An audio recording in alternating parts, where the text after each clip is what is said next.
इमाम हसन मुश्तबा अलैहिस्सलाम की औलाद, ये जो सिलसिला है वो गौस पाक तक हजरत इमाम हसन के जरिए पहुंचा, फिर उसके बाद में फिर यही सिलसिला आगे बढ़ा, इमाम रब्बानी तक पहुंचा, फिर हजरत मियाँ हुजूर तक पहुंचा।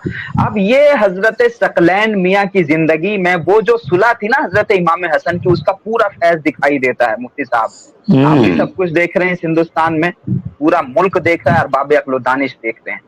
ये हजरत सकलैन मियाँ हुजूर रहमतुल्लाह अलैह का खासा है, इख्तियारात के बावजूद, ताकत के बावजूद वो भी जवाब दे सकते हैं, लेकिन कभी भी फितना करने वालों को, फसाद मचाने वालों को, गालियां देने वालों को मियाँ हुजूर ने कभी भी इजाजत नहीं दी कि वो गाली का जवाब गाली से दें, पत्थर का जवाब पत्थर से दें।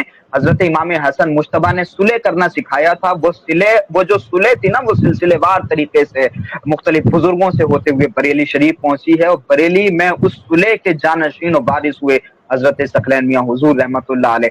तो सकलैन मियाँ की जिंदगी में हमें ये पहलू भी बड़ा दिखाई देता है। उसके अलावा हजरत इमाम हसन मुश्तबा का एक खास ये भी था, वो लोगों को खाना बहुत खिलाते थे। उसी अहले बैत में तो आप देखिए ना, वो 3 दिन के रोजे, और उन 3 दिनों के बिना इफ्तार के रोजे, सिर्फ पानी से इफ्तार। तो ये रिवायत वहां से चली आ रही है ना, और रसूल अल्लाह से पूछा भी था किसी ने, साहबी ने, या रसूल अल्लाह अय्युल इस्लामी खैर, सबसे बेहतरीन इस्लाम कौन सा है? तो रसूल अल्लाह ने फरमाया था तक़रउस सलाम व तुतिमुत ताम अला मन अरफ़्ता व मन लम तारिक, लोगों में सलामती फैलाना, लोगों को सलाम करना, खाना खिलाना, ये सबसे बेहतरीन इस्लाम है। तो रसूल अल्लाह का अपना मशगला भी ये था। हुजूर फरमाते थे ना, मदीने में एक खानदान ऐसा है जो अपना खाना बचा करके लोगों को खिलाता था। हुजूर फरमाते थे ये मेरे खानदान के लोग हैं, मेरे घर वाले लोग हैं। और हुजूर के अपने घर वालों का हाल ये है कि उन्होंने जो है वो अपने पेट पर पत्थर रख के जो है वो लोगों को खाना खिलाया। तो भूखों को खाना खिलाना ये सबसे बेहतरीन इस्लाम है।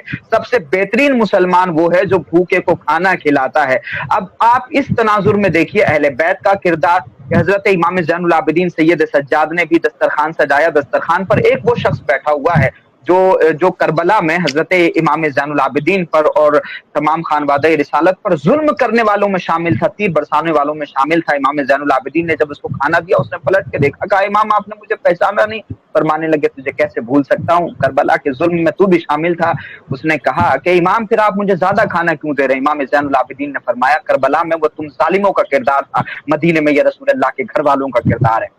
तो ये इमाम ज़ैनुल आबिदीन, और ये सिलसिलेवार तरीके से हमारे सूफिया में रिवायत मुंतकिल हुई, और उसी रिवायत के जानशीन और वारिस और अमीन हुए इस मुल्क में ख्वाजा मोइनुल मिल्लत व दीन हजरत ख्वाजा मोइनुद्दीन चिश्ती अजमेरी रहमतुल्लाह अलैह।